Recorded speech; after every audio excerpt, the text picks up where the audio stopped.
ভারতের প্রতিটা রাজ্য যেমন প্রাকৃতিক বৈচিত্র্যে পরিপূর্ণ, ঠিক তেমনই আমার পশ্চিমবঙ্গে আছে এমন অনেক বৈচিত্র্যপূর্ণ অফবিট ঘোরার জায়গা, যেগুলো নিজের চোখে না দেখলে এই বাংলার আসল রূপ কিন্তু অধরাই থেকে যাবে।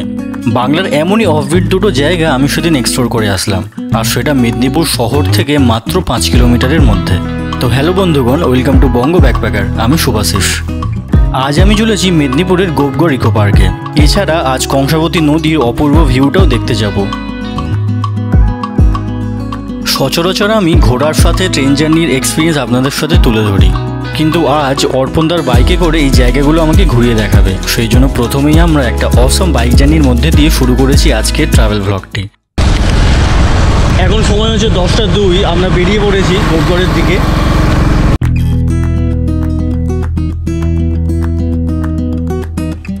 এই সময় ওয়েদারটা মন্দ না, ভালোই আছে। রোদ আছে যদিও বা, কিন্তু একটা ঠান্ডা হাওয়াও দিচ্ছে। আর এই সামনে আসতে চলেছে বিদ্যাসাগর ইউনিভার্সিটি।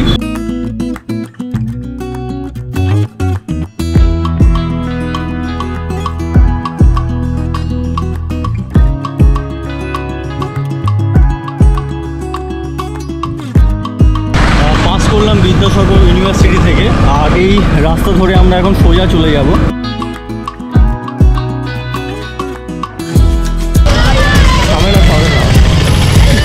হ্যালো। আর আমার সামনে যেই কলেজটা, রাজা নরেন্দ্রলাল খান ওমেন্স কলেজ।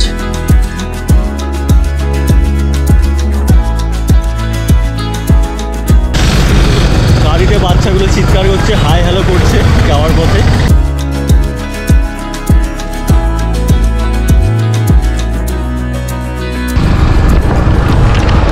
আমি যেই জায়গা দিয়ে যাচ্ছি এটা কিন্তু অসাধারণ। সামনে দেখুন লাল মাটি আর চারদিকে জঙ্গল, এই পাশটাও।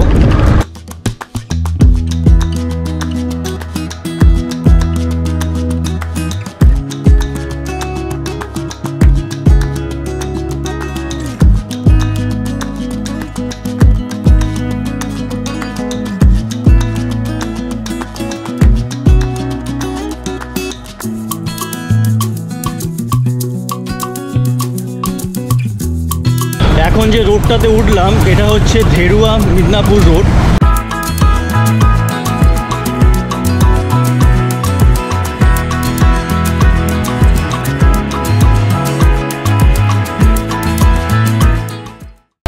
চলে আসলাম গোপগড় ইকো পার্কের 2 নম্বর গেটে। এখানে মাথাপিছু 10 টাকা করে এন্ট্রি ফি, আর বাইকের জন্য 8 টাকা এক্সট্রা। এছাড়া ক্যামেরা প্রতি 300 টাকা করে নেয়, তাই এখন মোবাইল দিয়ে ভিডিও ক্যামেরাটা করছি। আমরা চলেছি গোপগড়ের ভিতরে জঙ্গলের মধ্যে দিয়ে।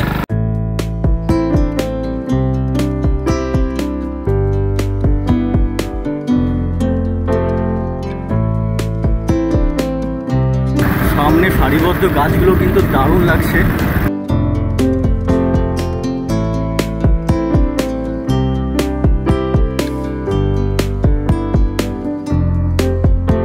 এক নম্বর গেট দিয়ে ঢুকলে এই রাস্তা আর সারিবদ্ধ গাছের এই অসাধারণ ভিউ প্রথমে দেখতে পাওয়া যায়।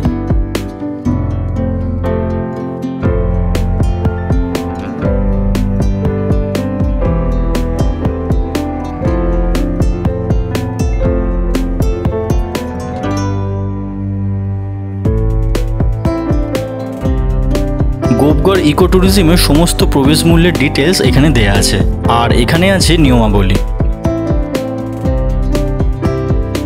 Gopegarh heritage and nature eco tourism centre উদ্বোধন হয়েছিল 22 ডিসেম্বর 2003 সালে।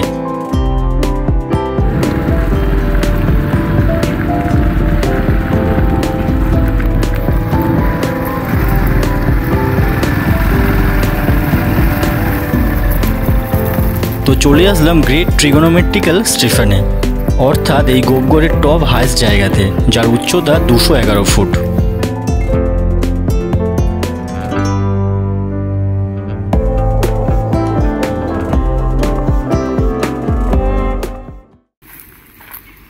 এই পুরো চারপাশটা ঘন জঙ্গল, যেখান থেকে ভেসে আসছে নানান পাখির ডাক।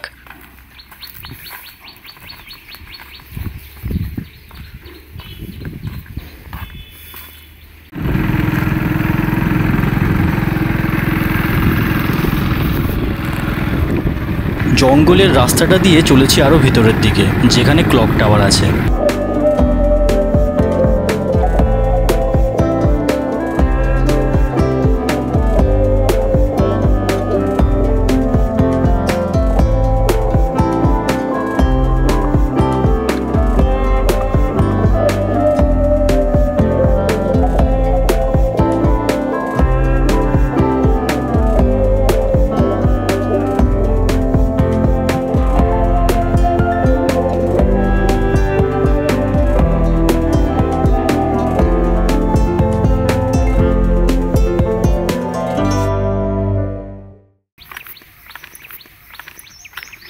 এখন চলে এসেছি ইকো পার্কের ভিতরের একটা ক্লক টাওয়ার আছে, এই সামনে দেখতে পাচ্ছেন এখানটাতে।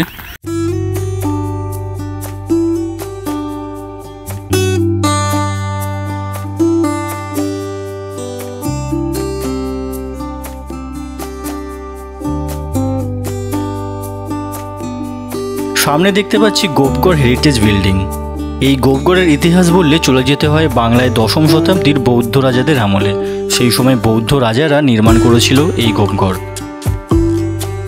এই জায়গার এক পৌরাণিক গুরুত্বও আছে। বলা হয় এই গোপগড় মহাভারতে উল্লেখিত রাজা বিরাটের রাজ্যের অংশ ছিল।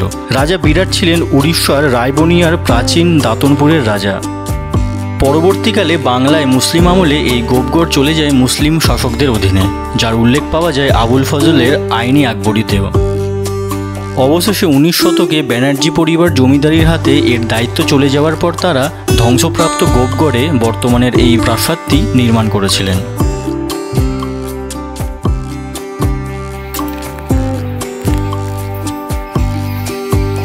এর ভিতরে আছে এই সুন্দর গাছপালায় ভরা পার্ক।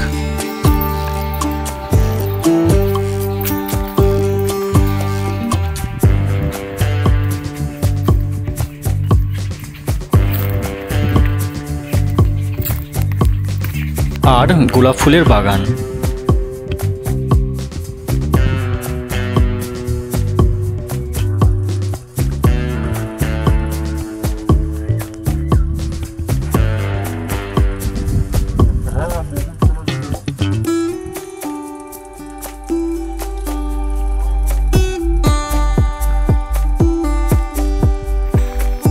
সামনে এগোতে এই সুন্দর বাগানটিও চোখে পড়ল।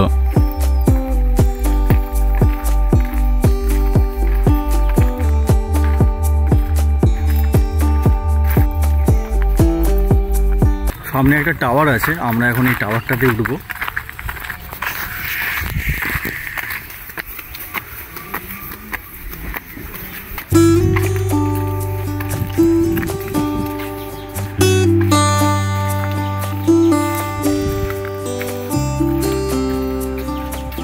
এখান থেকে পুরো গোপগড়ের জঙ্গলটা দেখা যাচ্ছে, আর ওই যে দূরে দেখতে পাচ্ছি কংসাবতী নদী।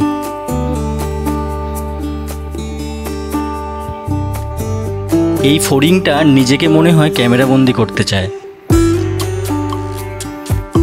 এখানে আছে এই সুন্দর কটেজগুলি, যেগুলো আপনারা বুকিং করতে পারেন।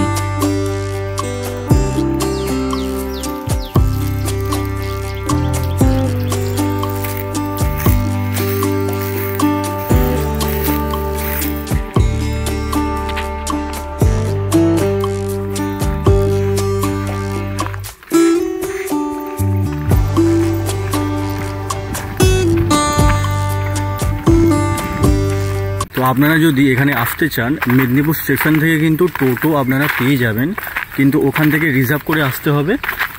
আর এখানে এসে আপনারা পিকনিক করতে পারেন, চারদিকটা ঘুরতে পারেন।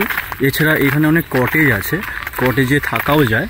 তো সমস্ত ডিটেলস আমি ভিডিওর ডেসক্রিপশানে দিয়ে দেবো, আপনারা দেখে নেবেন।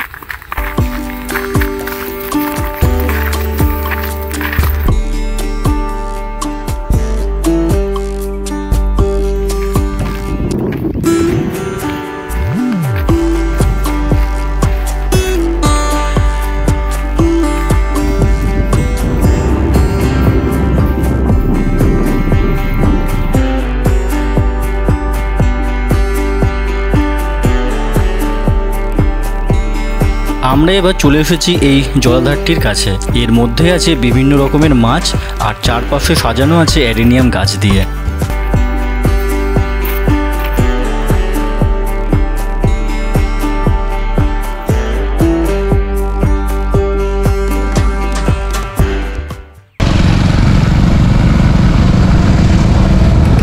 গোপগড় থেকে বেরিয়ে আমরা এখন চলেছি কংসাবতী নদীর ধারে। আর এই ধেরুয়া মিদনাপুর রাস্তাটা দিয়ে সোজা গেলে কিন্তু মিদনাপুরের আর একটা অফবিট জায়গা গুড়গুড়িপাল ইকো পার্কে চলে যাওয়া যায়। সেটাই অন্য কোনো একদিন ঘুরে আসব। যাই হোক, এই রাস্তাটায় বেশ ধুলো উঠছে, তাই অর্পণ আর আমি মাস্কটা পরে নিয়েছি। এছাড়া আজ গরমও বেশ আছে।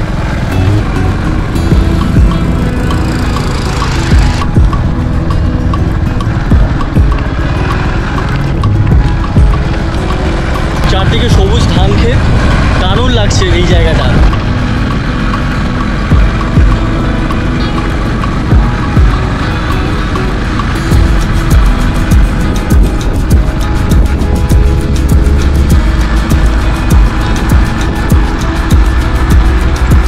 খুব অল্প সময়ে আমরা মিদনাপুর টাউনকে পিছনে ফেলে শহরের কোলাহল থেকে বেরিয়ে এসে পড়েছি সবুজে ঘেরা মাঠঘাট এবং এক অসাধারণ গ্রাম্য পরিবেশে।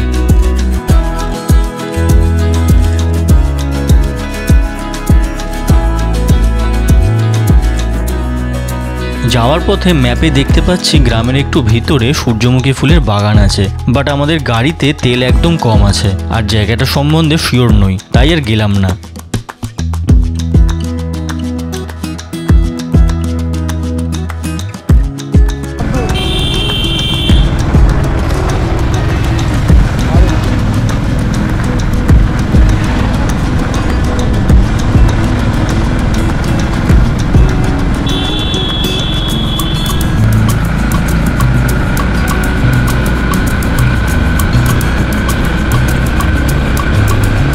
খালি চোখে ওই যে দূরে দেখতে পাওয়া যাচ্ছে নদীটা, কিন্তু ক্যামেরাতে মনে হয় না আপনারা বুঝতে পারবেন। যাই হোক, এখানে এক পাশে বানানো হচ্ছে ইট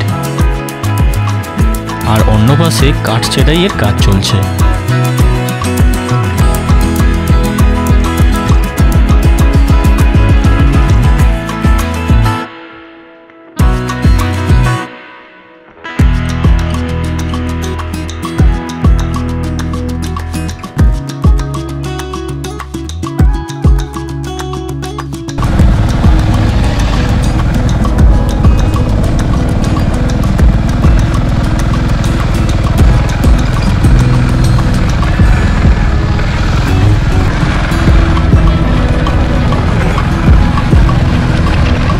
গোপগড় থেকে প্রায় 4 কিলোমিটার বাইক জার্নি করে চলে এসেছি কংসাবতী নদীর ধারে।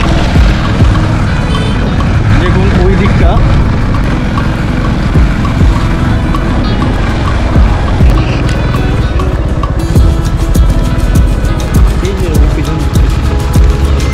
আর নেব না।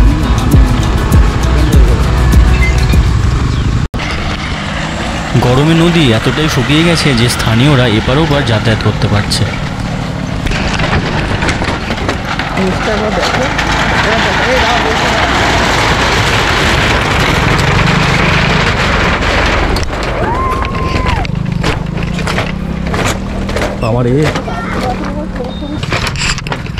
এখানে বাঁশ দিয়ে সাঁকো বানানো, খুব ডেঞ্জারাস টাইপের।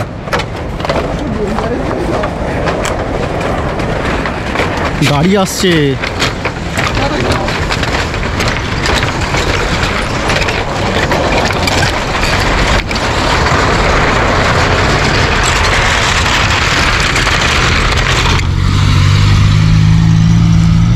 চলে এসেছি কংসাবতী নদী। এখন নদীর জল একদম শুকনো। এটা পুরোটা নদী ছিল, কিন্তু এখন জল শুকনো, সেই জন্য নদীর মাঝ বরাবর কিন্তু বাঁশের সাঁকো বানিয়ে এখান থেকে যাওয়া আসা করা হয় এপার ওপার। দেখতে পাচ্ছেন আমাদের গ্রামগঞ্জে কিন্তু লুকিয়ে আছে হিডেন জেমস। এইগুলো দেখুন কি সুন্দর ব্যাকগ্রাউন্ডটা।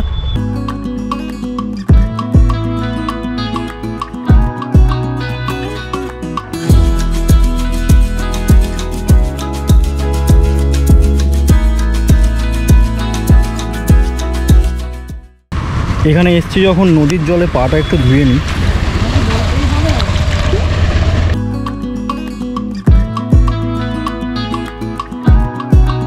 এখানে একটা কিন্তু অবাস্তব জিনিস হলো বন্ধুরা, আমরা এখানে এসেছি আজকে, এটা কোনো প্ল্যান ছিল না। আর এই নদীর জল থেকে আমরা এই শিবলিঙ্গটা পেলাম। দেখুন এই শিবলিঙ্গটা পেলাম। কে পেয়েছে দেখাবে না? অবশ্যই এটা অর্পণ পেয়েছে। বন্ধুরা দারুণ লাগছে এই জিনিসটা যে আজকে হলো আমাদের সাথে, এটা কিন্তু মানে ভুলবার নয়, দারুণ এক্সপিরিয়েন্স হলো। যেহেতু এই শিবলিঙ্গটা ভাঙা রয়েছে, মানে নিচের দিকের জায়গাটা যেটা ভাঙা রয়েছে, তো এটাকে কেউ জলে বিসর্জন করেছে, তো এটাকে আমরা বাড়ি নিয়ে যেতে পারবো না। আর বাড়ি নিয়ে যাওয়াটা এটা উচিত নয়, কারণ ভগ্ন শিবলিঙ্গ এটা। এটাকে আমরা আবার জলে বিসর্জন, এটাকে আবার জলে আমরা বিসর্জন দিয়ে দেবো। চলো।